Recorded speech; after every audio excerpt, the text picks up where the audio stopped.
7:07 de la mañana y tenemos ya en el estudio a la abogada Karen Sichel, hija asesora jurídica de la Presidencia de la República y es una de las voceras caras más importantes que está promocionando la consulta popular, el referéndum del 5 de febrero. Abogada, ¿cómo está? Muy buenos días, bienvenidos a la mesa de Un Café con JJ. Omar Jaén le saluda junto con Noris Arroyave. Abogada, permítame, y yo sé que podemos estarnos desviando del tema, pero más allá del boletín que sacó el Secretaría de Comunicación, ¿hay alguna respuesta de Secretaría Jurídica de Presidencia con respecto a la supuesta red de corrupción que presentó la Posta? Ya ayer el señor Boscán ya estuvo en Fiscalía presentando pruebas. ¿Qué va a hacer el gobierno? ¿Cuál va a ser la respuesta más allá del boletín que se emitió? Sí, muchísimas gracias primero por la invitación. Es un gusto para mí estar aquí. Gracias también por sacar este tema a colación, que es un tema importante que merece ser aclarado. Como ustedes conocen, se han hecho unas acusaciones por parte del periodismo de investigación respecto de una supuesta red de corrupción que involucra a personas cercanas al gobierno. La posición del gobierno es transparente y clara. Aquí la función judicial, la Fiscalía particularmente, tiene que cumplir su trabajo. La lucha contra la corrupción no tiene excepciones, todos somos iguales ante la ley. Y por lo tanto, nosotros en la medida que nos corresponde colaboraremos con toda la transparencia y con todo lo que se requiera para que haya la verdad y se esclarezcan estas denuncias. Nosotros somos respetuosos del Estado de Derecho y lo que corresponde en un Estado de Derecho es que la función judicial haga su trabajo. Eso es lo que puedo informar. Vemos con muchísima preocupación estas denuncias y lo tomamos con toda y absoluta seriedad y responsabilidad. Perfecto. Ahora, abogada, entrando ya al tema de la consulta popular, ¿se centra todo quizás en el tema de la extradición? ¿Se quedan de lado quizás temas como el del Consejo Fiscal, que es un tema que no se habla mucho? Y ya lo hablaremos, porque en su momento cuando se presentó la pregunta, la propia Diana Fiscal salió con un comunicado diciendo que si bien aceptaba el intento de dar independencia, no de la manera como se propone en la consulta, pero ¿no cree que todas las luces se la está llevando la extradición? Yo particularmente pienso que la consulta debería ser analizada pregunta por pregunta y también en conjunto, porque hay preguntas que se complementan entre sí. La consulta tiene 8 preguntas cuyo hilo conductor es la lucha contra el crimen organizado. Usted acaba de sacar algo esencial, que es la Fiscalía y la autonomía de la Fiscalía General del Estado. Si es que nosotros, por ejemplo, estamos preocupados por la lucha contra la corrupción, si es que queremos realmente comprometernos contra la corrupción, existen preguntas como la autonomía de la Fiscalía que sin duda deberían convocarnos a todos los ecuatorianos y a todos los partidos políticos y a todos los actores políticos, porque es una medida estructural, es una medida institucional para que independientemente de dónde vengan las denuncias, por ejemplo, de corrupción o de cualquier tipo de delito, nosotros fortalezcamos a nuestra función judicial para que esos actos, independientemente de dónde vengan, siempre se investiguen con autonomía y de forma despolitizada. Entonces, sin duda, la extradición es una pregunta también que llama muchísimo la atención, creo que por el nivel la herramienta que representa, por la confrontación que trae de cara contra el crimen organizado transnacional, pero tenemos muchas otras preguntas que creo que son muy importantes y profundas que merecen también tener el mismo nivel de atención que las demás. Ok, entonces anclémonos en la pregunta 2, que vendría a ser del Consejo Fiscal. ¿Ya han hablado con Diana Salazar para limar asperezas? Porque ella salió a decir, como se está planteando la pregunta, a mí no me parece que la vía adecuada porque se crea más burocracia, para poner un símil, se está haciendo un consejo de la judicatura paralelo para la Fiscalía. Sí. ¿Han hablado con ella? Sí, nosotros hemos conversado con la Fiscal General del Estado. Yo quisiera primero explicar de qué se trata la pregunta y las posiciones que pueden haber. El Consejo de la Judicatura actualmente es el órgano administrativo de la función judicial y tenemos 2 órganos autónomos dentro de la función judicial, a la Fiscalía General del Estado y a la Defensoría Pública. Sin embargo, esta autonomía no es una autonomía real porque el Consejo de la Judicatura, a pesar de solamente ser un órgano que debería ser administrativo, tiene funciones muy importantes, como por ejemplo, selecciona, sanciona, promueve y también capacita a todos los miembros de la función judicial, incluyendo a los fiscales. Entonces, ¿cuál es el problema que nosotros hemos detectado? Estos procesos de selección, de promoción, de evaluación y de sanción, que son muy importantes para la calidad de nuestra justicia, son efectuados por un órgano administrativo que no conoce realmente sobre el derecho penal. No, el derecho penal para quienes ejercen ese tipo de derechos es un derecho muy específico y muy técnico. Entonces, el problema que tenemos un primer problema. Tenemos un órgano administrativo que no cuenta realmente con la capacitación para cumplir estas funciones. Entonces, nosotros sabíamos que lo primero que hay que hacer para luchar contra la corrupción, por ejemplo, era que la Fiscalía sea autónoma.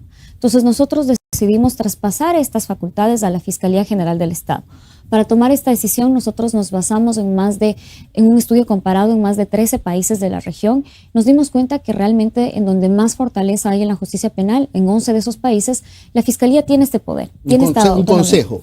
No, tiene la autonomía de designar. Okay. Entonces, nosotros sabíamos que en el Ecuador había un problema extra, que era la falta de la profesionalización de la carrera fiscal, porque no puede hablarse de profesionalización si quien selecciona fiscales, evalúa fiscales, capacita fiscales, no conoce sobre la materia.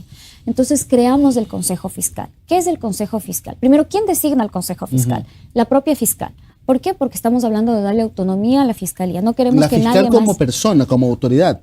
Exactamente, el fiscal de general, turno, el que esté de turno. El que esté de turno, porque eso es darle la autonomía. Así pasa, como decía, en 11 de 13 países de la región. ¿Y por qué pasa así? ¿Pero no se hace un poder omnímodo por parte del fiscal? ¿Por qué pasa así? Históricamente antes la fiscalía era parte del Ejecutivo, el clásico Ministerio de Gobierno. Entonces, poco a poco el sistema penal ha ido mutando y ahora lo que habla el Sistema Interamericano de Derechos Humanos es mientras tú más independencia le des a la fiscalía, mientras tú más independencia le des de todos los poderes, mientras le dejes ser independiente del Poder Ejecutivo, del Poder Judicial, por ejemplo, tú vas a tener una fiscalía que investigue. Y esto tiene sentido, porque el rol de la fiscalía es investigar. El rol de los jueces es administrar justicia. Y en este caso, por ejemplo, el rol del Ejecutivo es colaborar a través de la fuerza pública, de la fuerza nacional. Pero no es peligroso que el propio fiscal sea el que designe el que va a controlar la actuación de la fiscalía. Entonces le hemos puesto límites. Con esa preocupación le hemos puesto límites. Entonces quienes conforman el Consejo Fiscal no puede ser cualquier persona. Tienen que ser personas primero que conozcan sobre derecho penal. Tienen que ser personas que sean ajenas a la función judicial para evitar posibles conflictos de intereses. Tienen que ser personas que cumplan con los estándares más altos de conocimiento en derecho penal y de probidad para que vayan a cumplir con estos estándares. Y ya esos procesos que van a llevar a cabo, el proceso de selección, el proceso de sanción, tienen que sujetarse a principios del derecho. Por ejemplo, nosotros hemos puesto una serie de principios que deben, por ejemplo, se tiene que cumplir con el debido proceso, tendrá que haber oralidad. Quiero poner un ejemplo para que los que nos están escuchando tengan una idea de cómo va a pasar esto. Digamos que se quiere sancionar al fiscal que seguramente ustedes vieron en redes hace unos meses que golpeaba a su mujer, a su pareja. Un acto sumamente vergonzoso porque además ese fiscal lamentablemente sigue en funciones investigando delitos contra la violencia contra la mujer, lo cual es una contradicción absoluta. Y lamentablemente el Consejo de la Judicatura tiene represados más de 200 casos de sancionatorios. Entonces, ¿qué podríamos hacer ahora? La fiscal va a tener la posibilidad de acelerar esos procesos, va a tener la posibilidad de darnos celeridad.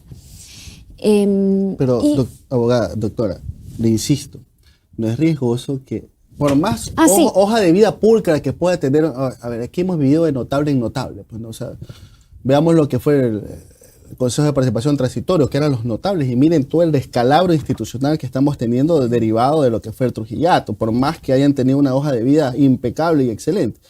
Si el fiscal es la persona que designa a quien manda en el Consejo Fiscal, ¿no es un riesgo? Ya, entonces eso quería explicar. Entonces, el Consejo Fiscal tendrá que llevar a cabo un proceso y nosotros nos hemos regido por el Sistema Interamericano de Derechos Humanos para delinear este proceso. ¿Y qué nos dice el Sistema Interamericano de Derechos Humanos? Nos dice, en Latinoamérica nosotros tenemos un gran problema y es que la justicia penal está politizada. ¿Ya? Entonces, independientemente que parece del gobierno de turno, suele pasar que las fiscalías de nuestra región, esto no pasa solamente en Ecuador, se dejan llevar por la influencia política para hacer o no hacer las investigaciones. Y esto es un hecho que nos debería preocupar a todos los ecuatorianos. Entonces, el sistema interamericano nos dice, para evitar esto, toma dos medidas. Uno, dale autonomía a tu fiscalía, que es lo que estamos haciendo, que tenga ese poder. Y dos, crea un sistema para que se profesionalice la carrera fiscal. ¿Por qué? Porque cuando hay profesionalización y hay más técnicos administrando justicia e investigando delitos, es más difícil manipularles, que es precisamente una de las preocupaciones que usted manifiesta. Entonces nosotros cuando hicimos la propuesta teníamos estas mismas preocupaciones y hemos tomado criterios del sistema interamericano de justicia para tratar de utilizar estas políticas públicas para frenar esas preocupaciones que usted tiene. Y ese finalmente es el rol de cualquier sistema de justicia, tratar de establecer mecanismos para frenar esos actos que pueden pasar. Usted me dirá, y estoy de acuerdo con lo que usted me dice, finalmente ningún sistema es infalible. Pueden haber fallas, pero para eso también hay mecanismos de control. Si es que algún día, ojalá no pase, pero podría pasar, un fiscal busca abusar de su poder, existen mecanismos de control que podrían aplicarse, como por ejemplo, uno de ellos es el juicio político, otro de ellos son la Contraloría, la Corte Constitucional, y para eso está un sistema institucional diseñado para evitar que hayan esos abusos de poder. Pero el sistema, la propuesta, tal cual como está diseñada, busca precisamente solventar estos problemas siguiendo recomendaciones de garantías jurisdiccionales. Doctora, buenos días. Neris Arroyave le saluda. Y hasta que se profesionalicen, ¿qué va a pasar? Bueno, nosotros hemos previsto en los anexos un sistema que busca que y esto quiero explicar el concepto. La consulta popular, como es un mecanismo de participación ciudadana directa, los ecuatorianos tienen el poder directamente de mandar. La Constitución manda en el artículo 106 que esto se haga de manera inmediata. Entonces es nuestra obligación prever mecanismos para que su aplicación sea en la medida de lo posible inmediata, respetando los procesos. Entonces nosotros hemos previsto un plazo máximo de 30 días para que la fiscal designe al Consejo Fiscal y un plazo máximo de 30 días para que el Ministerio le asigne los recursos a la Fiscalía para que cumpla estas nuevas funciones que van a tener. Entonces el Consejo Fiscal entrará en funciones, establecerá un reglamento para llegar a todos estos procesos y comenzar el proceso tanto de selección de nuevos fiscales, de sanción de los procesos disciplinarios, evaluación y capacitación. Esto obviamente tomará un tiempo porque los cambios, por ejemplo, la profesionalización de la Fiscalía es un proceso que va a tomar tiempo, pero sin duda este es, digamos, un paso adelante para que alcancemos esa profesionalización de la Fiscalía. Y esto tiene una idea interesante detrás, que es que el primer acto de corrupción de un funcionario público es no estar debidamente preparado para el cargo que ocupa.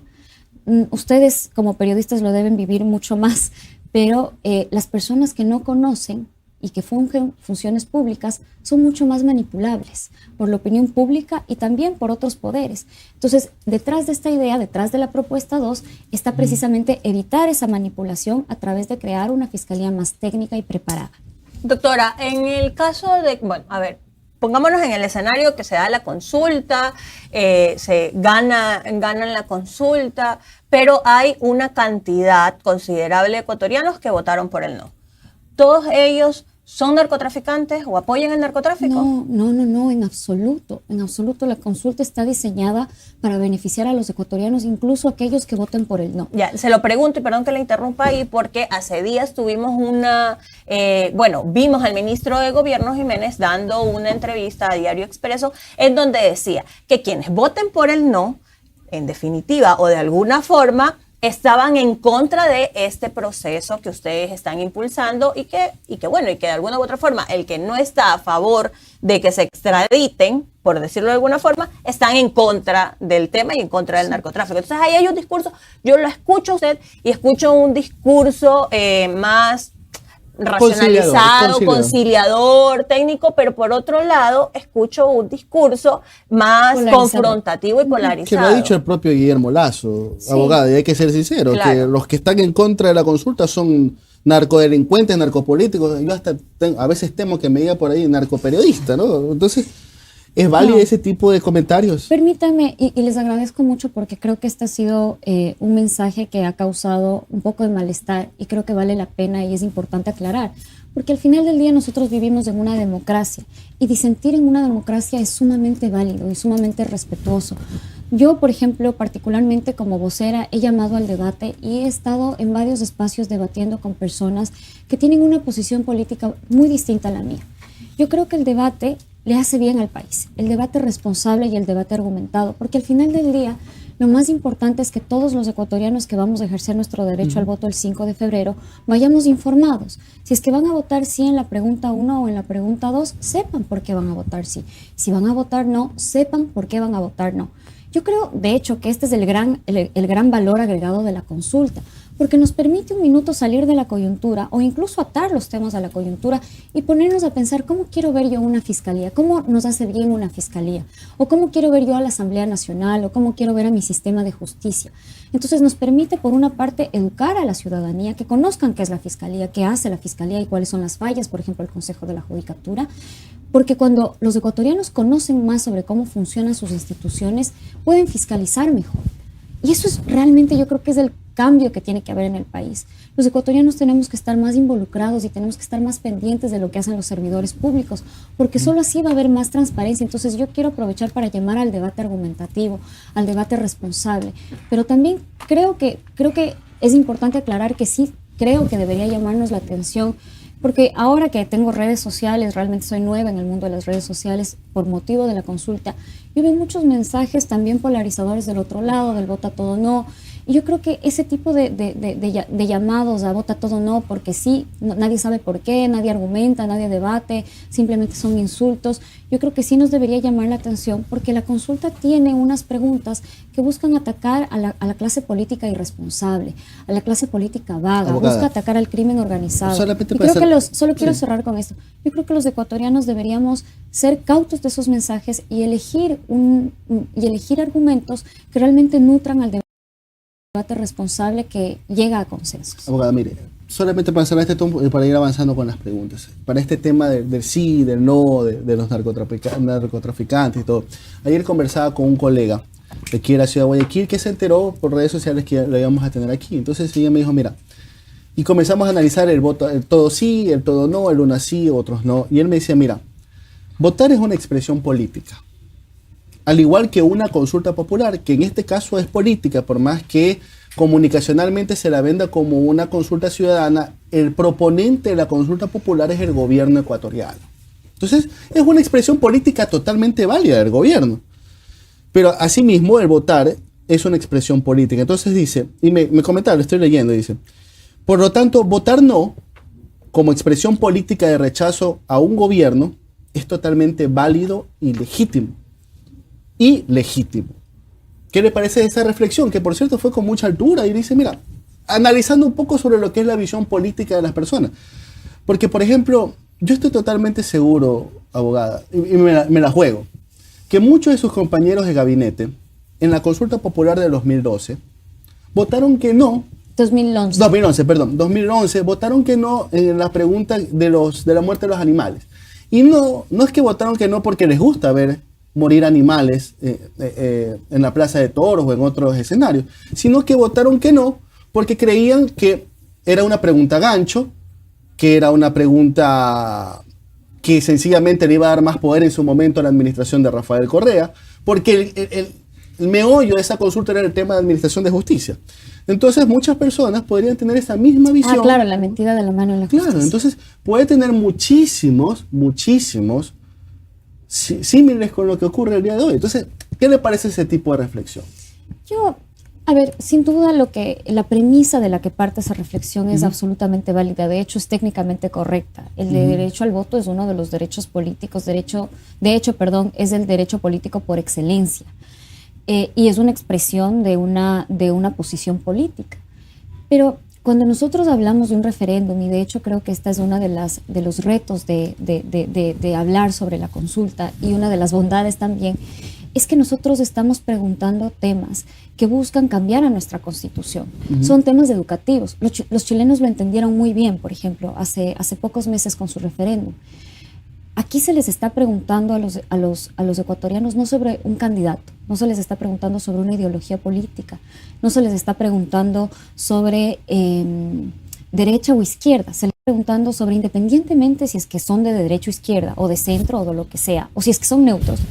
Por ejemplo, ¿está usted de acuerdo? Y sigamos con esta o vamos con otra.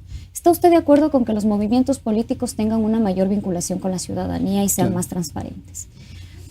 Y yo quiero rescatar esto nuevamente del referéndum, porque creo que es una oportunidad para que las polarizaciones, que creo que todos estamos de acuerdo que son nocivas, nos permitan encontrar, cuando son llevadas al límite, nos permitan encontrar caminos de unión. Yo justamente ayer tenía un conversatorio muy interesante con jóvenes y yo les decía, lo más importante cuando yo estaba estudiando y cuando acabe mi función pública yo voy a regresar a estudiar, sobre cómo los países logran desarrollarse. Es una duda intelectual Escuchando al mía. otro, por lo generalmente, es escuchando al otro. Exactamente. Sí. La nueva, y esto que parecería ser muy intuitivo, lo están estudiando a nivel neurológico, lo están estudiando a nivel económico, a nivel social, macroeconómicos. Los últimos Nobel de la economía, lo que están diciendo es, aprende a escuchar al otro, calla y trata de encontrar un nivel de unión, porque solo así vas a encontrar un consenso. Veamos a Singapur, veamos a Japón. Son personas que han encontrado la forma de dialogar respetuosamente. Entonces, yo recalco, entiendo esa posición, pero yo más bien quiero hacer un llamado al entendimiento de cada una de las preguntas y al diálogo al que nos llaman a estas preguntas. Doctora, esta consulta popular se da en medio de dos contextos. Primero, nos están matando, y nos están matando a diario, y están matando a nuestros hijos, están matando a nuestras madres, están matando a nuestros abuelos, a nuestros jóvenes. Y segundo, en medio de unas elecciones seccionales, completamente politizado todo, ¿no? Uh-huh. ¿Cuándo, y en este grado de inseguridad, 11 días y tenemos 5 veces más de días muertos? Ya vamos más de 55 muertos, asesinatos y muchísimas víctimas inocentes. Colaterales, le dicen. Nosotros aquí hemos tenido un debate al respecto. Pero, ¿cuándo, después de que se gane la consulta, en el caso de que sea así, se van a empezar a ver resultados reales en la ciudadanía? ¿Cuándo vamos a tener menos muertos? ¿Cuándo la ciudadanía se va a poder empezar a sentir más segura? Porque este contexto de la consulta se da en medio de un grito desesperado de los ecuatorianos de, por el amor a Dios, hagan algo y que sintamos que están haciendo algo. Sí. De hecho, yo ayer que estaba aquí en Guayaquil vi las noticias, no tuve la oportunidad de verlo presencialmente, pero vi que se había hecho una marcha en contra de la inseguridad. Y entiendo, usted lo ha dicho muy bien, hay un grito de desesperación para que haya más seguridad. Y es por eso que yo empecé mi intervención diciendo, cuando nosotros construíamos la consulta, nosotros analizamos alrededor de 220 propuestas de cambio a la Constitución. Y nosotros teníamos esta consigna. ¿Qué podemos hacer? ¿Qué preguntas nosotros podemos elegir para realmente dar herramientas que se apliquen de forma efectiva para que las autoridades puedan cumplir con su rol de proteger a la ciudadanía y de luchar contra el crimen? Ese es el hilo conductor de toda la consulta. Y por eso llegamos a estos 3 ejes. Primero, seguridad. Vamos a fortalecer nuestras instituciones. Segundo, vamos a mejorar nuestra representación política para que los representantes puedan hacer su trabajo y sean representativos de la ciudadanía. Y finalmente vamos a luchar contra la minería ilegal, porque eso que quizás es algo que no llama la atención mucho actualmente es un foco de corrupción y un foco de destrucción del medio ambiente increíble. Entonces, usted me preguntaba sobre los efectos y yo quiero ser honesta con los ecuatorianos, que creo que es la mejor política de comunicar. Nosotros tenemos problemas sumamente complejos en el Ecuador. No somos los únicos que atraviesan crisis de inseguridad. Es un problema que está en la región y es persistente. Pero estos problemas que son complejos no se resuelven de la noche a la mañana. Necesitan, por ejemplo, una serie de políticas públicas que deben ir tomándose en el tiempo y deben ser sostenidas para luchar contra el crimen organizado y desmantelar a las más de 25 bandas criminales que tenemos en el Ecuador. Pero sin duda, las 8 preguntas que se están poniendo a disposición de los ciudadanos para que ustedes sean quienes decidan el 5 de febrero son preguntas que buscan fortalecer esa lucha, que buscan darnos herramientas de cooperación internacional para, a través de un proceso judicial de extradición, poder expulsar a los criminales que actualmente se encuentran delinquiendo aquí en Ecuador. Hablábamos de la Fiscalía, buscamos precisamente fortalecer la investigación contra los delitos. Hay otras preguntas de los movimientos políticos que buscan que realmente haya transparencia y que nuestros representantes sean representativos de la ciudadanía, de la Asamblea Nacional, que busca reconfigurar a la Asamblea Nacional, del Consejo de Participación Ciudadana. Usted me mencionó al inicio el Consejo de Participación Ciudadana y la crisis institucional en la que vivimos desde hace años, muchísimo antes, en el que tenemos que vivir con autoridades que se encuentran, que no tienen quizás la legitimidad que nosotros quisiéramos que tengan. Es una institución que nos ha fallado a los ecuatorianos y que merecemos replantearnos cómo queremos realmente continuar este proceso de lucha contra la corrupción y de lucha contra la delincuencia.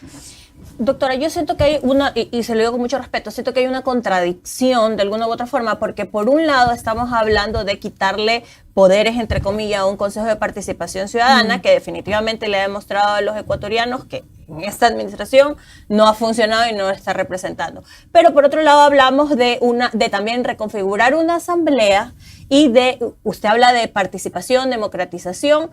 Y dentro de esta pregunta se está hablando de reducir la cantidad de asambleístas. O sea, vamos a dejar a provincias sin representatividad. Van a haber ecuatorianos que no van a tener esa representatividad dentro de la asamblea. Que me puede decir, sí, pero los que están no funcionan, eso más o menos es estar pero no estar. Pero es parte de esta democracia y entonces estamos hablando de quitarle un poder a un Consejo de Participación Ciudadana para dárselo a una asamblea que históricamente también ha demostrado que cada vez más va en debacle. Entonces, son preocupaciones todas muy legítimas. Así que voy a ir una por una. Primero, sobre la calidad del legislativo. Usted lo ha dicho perfectamente. Actualmente la Asamblea Nacional, y no solo actualmente, sino históricamente, tiene una deuda con el país por la falta de representatividad y también por la falta de trabajo creíble que hace. Me parece que en las últimas encuestas la Asamblea tiene una credibilidad del 6 o el 5%. Eso, independientemente de quiénes sean los asambleístas en este momento, eso debería preocuparnos como ciudadanos, porque nuestro órgano representativo más importante no goza de la confianza de los ecuatorianos. Cuando nosotros hacíamos la consulta, nosotros pensábamos, ¿cómo podemos diseñar un sistema que ayude al fortalecimiento de los movimientos políticos representativos, a la vez de que se ayuda también a la calidad del legislativo? Nosotros comenzamos a ver estudios y comenzamos a analizar qué han dicho los politólogos sobre cómo uno obtiene al final del día un parlamento que tenga mejor calidad.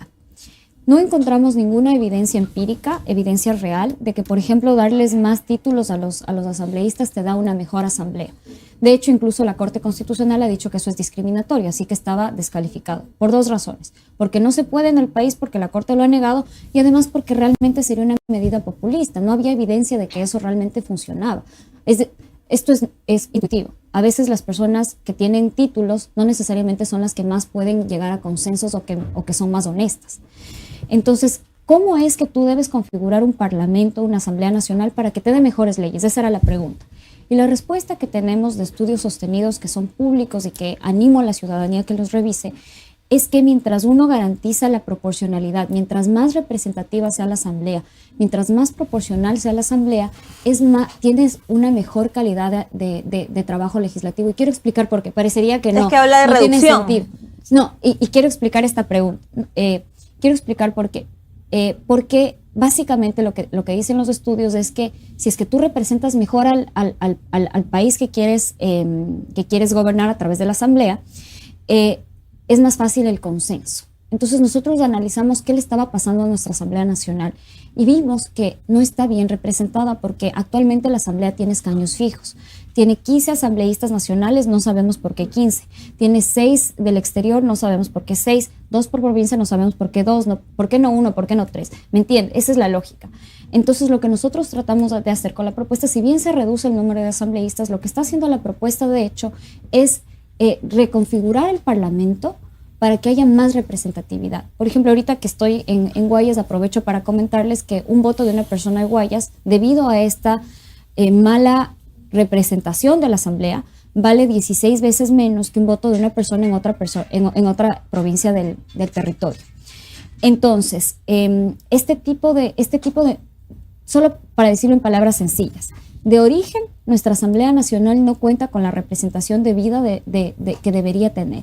La pregunta 3 busca cambiar eso a través de reconfigurar el legislativo, respetando que cada una de las provincias se vean representadas. Entonces sí va a haber representación de cada provincia, también de cada migrante, pero lo vamos a hacer en función de la población. Y si es que usted une esta pregunta a la siguiente, que tiene que ver con los movimientos políticos, creo que nos damos cuenta que estamos apostando al fortalecimiento de la política representativa, porque esto no se trata de darle voz a quienes yo estoy a favor y reducir la voz de quienes están en contra, sino que si es que hay ecuatorianos, por ejemplo, que creen en una posición política, entonces que se vean representados en la Asamblea Nacional. Pero lo que nos hace muchísimo daño en el país es tener movimientos de escritorio, movimientos de papel, que son incapaces de proponer candidatos de calidad porque no hay una escuela de pensamiento político. Entonces es difícil que buenos candidatos lleguen a la asamblea porque los propios movimientos no son representativos de la ciudadanía. Entonces, si usted combina la pregunta 4 con la pregunta 3, nosotros estamos buscando mejorar la representación de la Asamblea Nacional y hacer que los movimientos tengan una mayor conexión con la ciudadanía. O sea, los migrantes no se van a quedar sin.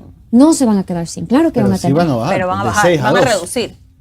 Vamos a hacerlo proporcional. No sabemos, esto es interesante porque no sabemos cuántos migrantes hay, ¿no es cierto? No hay un censo de migrantes. Entonces, lo que manda la pregunta 3, vamos a hacer un censo de migrantes que de hecho es una de las políticas que las Naciones Unidas recomienda para avanzar en los derechos de los migrantes. Entonces, se le encarga a la Cancillería, que es el órgano competente, de realizar un censo de migrantes y en función de ese censo, ellos tendrán su representación y será proporcional a su representación. Podría ser que sea más de eso, pero primero vamos a ver cuántos son para que tengan su representación proporcional a su población. Muchísimas gracias a la abogada Karen Siche. Sabemos que tiene otra agenda. Muchísimas gracias por estos minutos extras y por la paciencia, ¿ok? No, Muchas les gracias. agradezco más bien muchísimo a ustedes también por las preguntas que me han hecho y simplemente quiero finalizar recordándoles a los ecuatorianos que el 5 de febrero, en menos de un mes, vamos a tener la oportunidad de votar sobre 8 preguntas que versan sobre la seguridad, la representatividad y también el cuidado del medio ambiente, y quiero llamarles a que nos informemos sobre estas preguntas que son vitales, urgentes, necesarias para la construcción de un mejor Ecuador. Muchas gracias. La abogada Karen Siche, la asesora jurídica presidencial.